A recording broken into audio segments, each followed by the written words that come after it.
ಶ್ರೀ ನರಸಿಂಹಸ್ವಾಮಿ ಪ್ರತಿಷ್ಠಾಪನಾ ಮಹೋತ್ಸವ ದೈವ ಇಚ್ಛೆ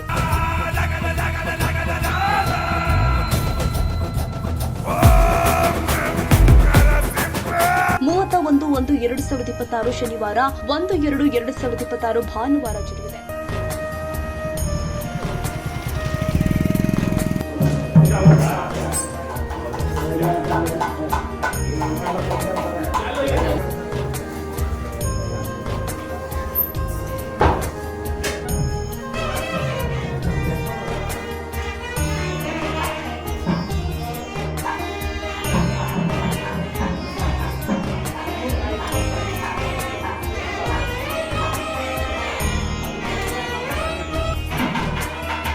नरसिंहं भीषणं भद्रं मृत्योर्मृत्युं नमाम्यहम्. ಮಲ್ಲಸಂದ್ರ ಹಾಗೂ ಕಾಲೋನಿ ನೆಲಮಂಗಲ ರಸ್ತೆ ದಾಸನಪುರ ಹೋಬಳಿ ಬೆಂಗಳೂರು ಉತ್ತರ ತಾಲೂಕಿನಲ್ಲಿ ಲಕ್ಷ್ಮೀ ನರಸಿಂಹಸ್ವಾಮಿ ಪ್ರತಿಷ್ಠಾಪನೆ ಕುಂಭಾಭಿಷೇಕ ಮಹೋತ್ಸವ ದೈವದ ಇಚ್ಛೆಯಂತೆ ಗುರು ಹಿರಿಯರು ಹಾಗೂ ಗ್ರಾಮಸ್ಥರ ಸಹಕಾರದೊಂದಿಗೆ ದಿನಾಂಕ 31-1-2025 ಶನಿವಾರ ಗೋಧೂಳಿ ಲಗ್ನದಲ್ಲಿ ಗಂಗೆ ಪೂಜೆ, ದೀಪಪೂಜೆ, ಗಣಪತಿ ಪೂಜೆ, ವಾದ ಸಂಕಲ್ಪ, ರಕ್ಷಾಬಂಧನ, ಮೃತ್ಯುಗ್ರಹಣ, ಧ್ವಜಾರೋಹಣ, ವಾಸ್ತು ಕಳಸಾರಾಧನೆ, ಗಣಪತಿ ಹೋಮ, ವಾಸ್ತುಹೋಮ ಇನ್ನಿತರ ಹೋಮಗಳೊಂದಿಗೆ ಹೋಮ ಲಘು ಪೂರ್ಣಾಹುತಿ ಮತ್ತು ವಾಸ್ತು ಬಲಿ ಪೂಜೆಗಳು ನಡೆದಿದ್ದಾವೆ.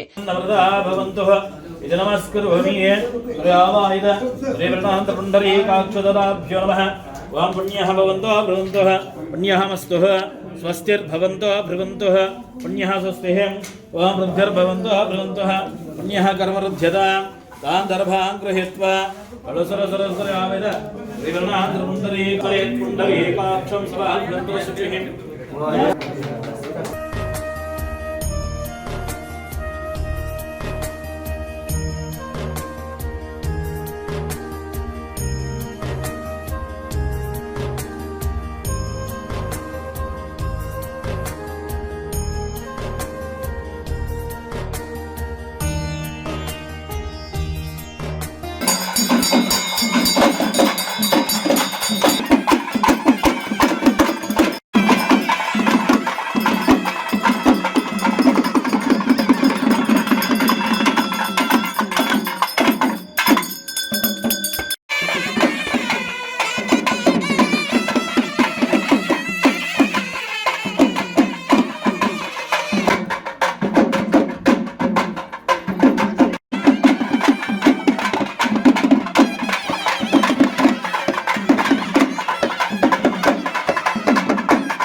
ದಿನಾಂಕ 1-2-2026 ಭಾನುವಾರ ಬೆಳಗ್ಗೆ 7 ಗಂಟೆಗೆ ಶ್ರೀ ಲಕ್ಷ್ಮೀ ನರಸಿಂಹಸ್ವಾಮಿ ಮೂರ್ತಿಗೆ ಹಲವು ರೀತಿಯ ಅಭಿಷೇಕಗಳ ಜೊತೆಗೆ ಸುಪ್ರಭಾತ, ವೇದ ಪಾರಾಯಣ, ದ್ವಾರ ತೋರಣ ಪೂಜೆ, ಯೋಗಶಾಲಾ ಪ್ರವೇಶ, ಅಂಕರ ಅರ್ಪಣೆ, ಪ್ರಧಾನ ಕಳಸಾರಾಧನೆ, ನವಗ್ರಹ ಕಳಸಾರಾಧನೆ, ಉಪಚಾರ ಪೂಜೆ, ಅನ್ನ ಪ್ರತಿಷ್ಠೆ, ಪುರುಷೋತ್ತಮ ಹೋಮ, ಶ್ರೀ ಸೂಕ್ತ ಹೋಮ, ನವಗ್ರಹ ಹೋಮ, ಮೃತ್ಯುಂಜಯ ಹೋಮ, ಪ್ರಧಾನ ದೇವತಾ ಹೋಮ, ಪ್ರಾಯಶ್ಚಿತ ಹೋಮ, ಮಹಾಪೂರ್ಣಾಹುತಿ, ಮಹಾಕುಂಭಾಭಿಷೇಕ, ಪಂಚಾಮೃತ ಅಭಿಷೇಕ, ಪುಷ್ಪ ಅಲಂಕಾರ, ಗೋವರ್ಧನ ದರ್ಪಣ ದರ್ಶನ, ಮಹಾಮಂಗಳಾರತಿ, ತೀರ್ಥ ಪ್ರಸಾದ ಹಾಗೂ ಎಲ್ಲ ಭಕ್ತಾದಿಗಳಿಗೆ ಅನ್ನ ಸಂತರ್ಪಣೆ ವಿನಿಯೋಗ ನಡೆಯಿತು.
ಶ್ರೀ ವಿಜಯಕುಮಾರ್ ಗುರೂಜಿಯವರ ತಂಡದವರಿಂದ ಪೂಜಾ ಕೈಂಕರ್ಯಗಳು ದೈವ ಇಚ್ಛೆಯಂತೆ ನಿರ್ವಹಿಸಿದರು.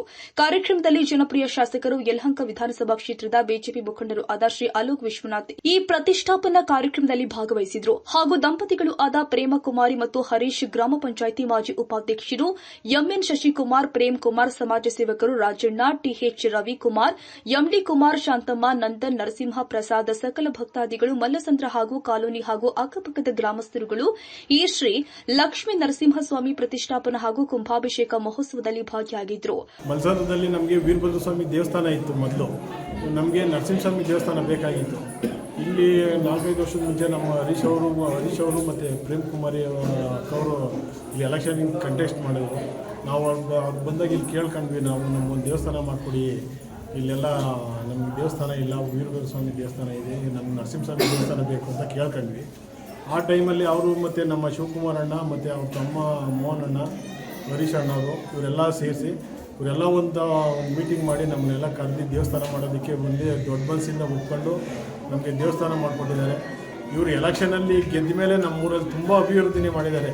ಹರೀಶ್ ಅಣ್ಣ ಆಗಿರ್ಬೋದು, ಅವರು ನಮ್ಮ ಶಿವಕುಮಾರ್ ಅಣ್ಣ ಆಗಿರ್ಬೋದು, ಇವರು ಪ್ರೇಮ್ ಕುಮಾರಿ ಅಕ್ಕವರು ಇರ್ಬೋದು, ಇವರೆಲ್ಲ ತುಂಬಾ ನಮಗೆ ನಮ್ಮ ಊರಲ್ಲಿ ಏನು ಬೇಕೋ ಕೆಲಸಗಳೆಲ್ಲ ಮಾಡಿದ್ದಾರೆ.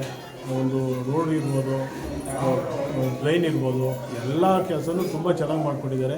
ಹಾಗೂ ನಮಗೆ ಇಲ್ಲಿ ಪೂಜೆ ಮಾಡಿಸೋದಕ್ಕೂ ಎಲ್ಲೂ ಒಂದು ನಮಗೆ ದೇವಸ್ಥಾನ ಇರಲಿಲ್ಲ. ನಮ್ಮ ತಾತ ಮುತ್ತಾತ ಕಾಲದಿಂದನೂ ನಮಗೆ ದೇವಸ್ಥಾನ ಇರಲಿಲ್ಲ. ನಾವು ಪೂಜೆ ಮಾಡಿಸ್ಬೇಕು ಅಂತಂದರೆ ನಾವು ಇವ್ರ ಹತ್ರ ಕೇಳಿದ ಆ ಕ್ಷಣವೇ ಆಯಿತು, ನಾನು ನಿಮ್ಗೇನು ಬೇಕೋ ನಾನು ಮಾಡಿಕೊಡ್ತೀನಿ ಅಂತ ದೊಡ್ಡ ಮನಸ್ಸಿನಿಂದ ಅವ್ರು ಒಪ್ಕೊಂಡು ನಮಗೆ ಸುಮಾರು ದುಡ್ಡೆಲ್ಲ ಅವ್ರ ಸ್ವಂತ ದುಡ್ಡಿಂದ ಖರ್ಚು ಮಾಡಿ ನಮಗೆ ದೇವಸ್ಥಾನ ಮಾಡಿಕೊಟ್ಟಿದ್ದಾರೆ. ಅವ್ರಿಗೆ ಮತ್ತು ಅವ್ರ ಕುಟುಂಬಕ್ಕೆ ನಾವು ಮಲ್ಸಾರ ಗ್ರಾಮಸ್ಥರಿಂದ ತುಂಬ ಹೃದಯದ ಧನ್ಯವಾದಗಳನ್ನು ಹೇಳಿದ್ವಿ. ಈ ಊರಿನಲ್ಲಿ ನಮ್ಮ ಒಂದೇ ದೇವಸ್ಥಾನ ಇತ್ತು, ವೀರಭದ್ರ ಸ್ವಾಮಿ ದೇವಸ್ಥಾನ. ನಮ್ಮ ಈ ಕಾಲೋನಿಯವರು ದೇವಸ್ಥಾನ ಅಂದರೆ ಹೊರಗಡೆ ನಮ್ಮ ಸಾವಂತೂರಿಗೆ ಹೋಗಬೇಕಾಗಿತ್ತು. ಇಲ್ಲಿ ಸುಮಾರು ಎಲ್ಲ ಗ್ರಾಮಸ್ಥರು ಕೂಡ ಅಲ್ಲಿನ ಮನೆ ದೇವರೇ ನಮ್ಮ ಲಕ್ಷ್ಮೀ ನರಸಿಂಹಸ್ವಾಮಿ. ಅದನ್ನು ನಮಗೊಂದ್ಸತಿ ಕೇಳಿಕೊಂಡ್ರು. ಇಲ್ಲಿ ನಾವು ಎಲೆಕ್ಷನ್ನಲ್ಲಿ ಕಂಟೆಸ್ಟ್ ಮಾಡಿದಾಗ ನಾವು ಅದನ್ನೆಲ್ಲ ಒಪ್ಕೊಂಡು ನಮ್ಮ ಕುಟುಂಬದವರೆಲ್ಲ ಸೇರಿಕೊಂಡು ಒಂದು ದೇವಸ್ಥಾನ ಮಾಡಿಕೊಡ್ಬೇಕು ಅಂತ ಕೇಳಿಕೊಂಡ್ರು. ಅವಾಗ ನಾವು ಇದನ್ನು ಮಾಡಿಸ್ಕೊಂಡ್ಬಿಡ್ತೀವಿ. ಈ ದೇವಸ್ಥಾನ ದೇವರು ಅಷ್ಟೇ. ನಾವು ಮೈಸೂರಿನಲ್ಲಿ ನಮ್ಮ ವಿಜಯಕುಮಾರ್ ಗುರುಗಳು ಅಂತ ಅಂದ್ಬಿಟ್ಟಿದ್ದಾರೆ. ಅವರ ಒಂದು ಮಾರ್ಗದರ್ಶನದಲ್ಲಿ ಈ ದೇವಸ್ಥಾನನ ಎಲ್ಲ ಪ್ರತಿಯೊಂದು ಜವಾಬ್ದಾರಿನೂ ಅವರೇ ತಗೊಂಡು ಇಲ್ಲಿ ಯಾವ್ಯಾವ ಕೆಲಸ ಯಾವ ಟೈಮಲ್ಲಿ ಮಾಡಬೇಕು, ಯಾವ ಕೆಲಸ ಹೆಂಗೆ ಮಾಡಬೇಕು ಅಂತ ಹೇಳ್ಕೊಟ್ಟು ಈ ದೇವಸ್ಥಾನನ ಇಷ್ಟು ಚೆನ್ನಾಗಿ ಸುಂದರವಾಗಿ ಬರೋಕ್ಕೆ ಕಾರಣ ನಮ್ಮ ವಿಜಯಕುಮಾರ್ ಗುರುಗಳು. ಜೊತೆಗೆ ಗ್ರಾಮಸ್ಥರು ಎಲ್ಲರೂ ನಮ್ಮ ಜೊತೆಯಲ್ಲಿ ಕೈ ಜೋಡಿಸಿ ಈ ದೇವಸ್ಥಾನನ ಈ ರೀತಿ ಬರೋಕ್ಕೆ ಕಾರಣ ಆಗಿದೆ. ಇಲ್ಲಿ ನಮ್ಮೂರು ಒಂದಕ್ಕೆ ಅಲ್ಲ, ಅಕ್ಕಪಕ್ಕದ ಗ್ರಾಮಸ್ಥರುಗಳು ಕೂಡ ಇವಾಗ ಇಲ್ಲಿ ಒಂದು ಒಳ್ಳೆಯ ಸುಂದರವಾದಂಥ ದೇವಾಲಯ ಇರೋದರಿಂದ ಎಲ್ಲರೂ ಬಂದು ಈ ದೇವರ ಕೃಪೆಗೆ ಪಾತ್ರರಾಗಿ ಪೂಜಾ ಕಾರ್ಯಗಳಲ್ಲಿ ಸೇರ್ಕೊಬೇಕು ಅಂತ ಕೇಳ್ಕೊಂತೀವಿ. ವಿಶೇಷ ಪೂಜೆಗಳು ಏನೇನಿರುತ್ತೆ? ವಿಶೇಷ ಪೂಜೆ ಉಗ್ರ ನರಸಿಂಹಸ್ವಾಮಿದ ಜಾತ್ರಾ ಮಹೋತ್ಸವಗಳು ಇರ್ತೈತೆ ಅಂಥ ಟೈಮ್ಗಳು. ಮತ್ತು ವಿಶೇಷವಾಗಿ ಪೂಜೆ ಉಗ್ರ ನರಸಿಂಹಸ್ವಾಮಿದ ಜಾತ್ರಾ ಮಹೋತ್ಸವಗಳು ಇರ್ತೈತೆ ಅಂಥ ಟೈಮ್ಗಳು. ಮತ್ತು ವಿಶೇಷವಾಗಿ ಬೇಕು ಅಂದಾಗೆಲ್ಲ ಪೂಜೆಗಳು ಮಾಡಿಸ್ಕೊಬೋದು ಅದನ್ನು. ಆಮೇಲೆ ಇಲ್ಲಿ ಮೆರವಣಿಗೆ ದೇವರು ಕೂಡ ಮಾಡಿಸಿ ಇಟ್ಟಿದ್ದೀವಿ. ಅದು ಯಾವ ಬೇಕಾದ್ರೂ ಊರು ಗ್ರಾಮಸ್ಥರು ಇರ್ಬೋದು, ಹೊರಗಡೆ ಇರ್ಬೋದು, ಅದನ್ನೆಲ್ಲ ಮೆರವಣಿಗೆ ಮಾಡಿಸಿ ದೇವ್ರನ್ನ ಪೂಜೆ ಮಾಡಿಸ್ಕೊಬೋದು ಅಂತ ಹೇಳಿ. ಈ ಎಲ್ಲ ಕಾರ್ಯಗಳು ಅನುಕೂಲವಾಗಿ ಎಲ್ಲ ಚೆನ್ನಾಗಾಗಿದೆ. ಈ ದೇವಸ್ಥಾನ ಕಟ್ಟಿರೋದ್ರಿಂದ ಇರ್ಬೋದು, ಎಲ್ಲ ಮೋರಿ ಕೆಲಸ, ರೋಡ್ ಕೆಲಸ, ಕಾಂಕ್ರೀಟ್ ರೋಡು ಎಲ್ಲದು ಏನು ಕೇಳಿದ್ರು ಇಲ್ಲ ಅಂತ ಹೇಳಿಲ್ಲ ಅವರು. ನಮಗೆಲ್ಲದಕ್ಕೂ ಸ್ಪಂದಿಸಿದ್ದಾರೆ. ಕಷ್ಟ ಸುಖಕ್ಕಾಗಲಿ ಯಾರೇ ಒಬ್ಬರು ಮನೆ ತಪ್ಪೋದ್ರೂ ಅಷ್ಟೇ ಪ್ರೀತಿ ವಿಶ್ವಾಸದಿಂದ ಕಾಣೋದಾಗಲಿ ಎಲ್ಲ ಮಾಡ್ತಾರೆ. ಅಷ್ಟು ಚೆನ್ನಾಗಿ ಮಾಡಿದ್ರೆ ಅವ್ರಿಗೆ ದೇವರು ಆಯುಸು ಆರೋಗ್ಯ ಕೊಟ್ಟು ಕಾಪಾಡಲಿ ಅಂತ ಕೇಳ್ಕೊಂತೀವಿ. ಹರೀಶ್ ಅಣ್ಣವರು ದೇವಸ್ಥಾನ ಕಟ್ಟಿಕೊಂಡವ್ರೆ. ನಮ್ಮ ಅವ್ರ ಕುಟುಂಬಕ್ಕೆ ಒಳ್ಳೇದಾಗಲಿ ಅಷ್ಟು ನಾವು ಭಾವಿಸ್ತೀವಿ. ಸುಮಾರು ವರ್ಷಗಳಿಂದ ಇಲ್ಲಿ ದೇವಸ್ಥಾನ ಎದುರು ಆಗಿದ್ದಿಲ್ಲ. ಈ ನಡುವೆ ಎಲ್ಲರೂ ಸೇರಿಕೊಂಡು, ಗ್ರಾಮಸ್ಥರೆಲ್ಲ ಸೇರಿಕೊಂಡು ಅದೊಂದು ಹರೀಶ್ ಅಣ್ಣವರು ಮುಂದೆ ನಿಂತ್ಕೊಂಡು ದೇವಸ್ಥಾನ ಅಭಿವೃದ್ಧಿ ಮಾಡಿದ್ದಾರೆ. ತುಂಬ ಚೆನ್ನಾಗಿ ಬಂದಿದೆ. ಎಲ್ರಿಗೂ ಒಳ್ಳೆಯದಾಗಲಿ ಮತ್ತು ಹರೀಶ್ ಅವ್ರ ಕುಟುಂಬಕ್ಕೆ ದೇವರು ಆಯುಷಾರೋಗ್ಯ ಕೊಟ್ಟು ಕಾಪಾಡಲಿ. ಅದರಂತೆ ಎಲ್ಲರೂ ಕೈ ಜೋಡಿಸಿದ್ದಾರೆ. ಧನ್ಯವಾದ. ಚಿರಂಜೀವಿ ಸುಪ್ರೀತ್, ನ್ಯೂಸ್ 81 ಕನ್ನಡ.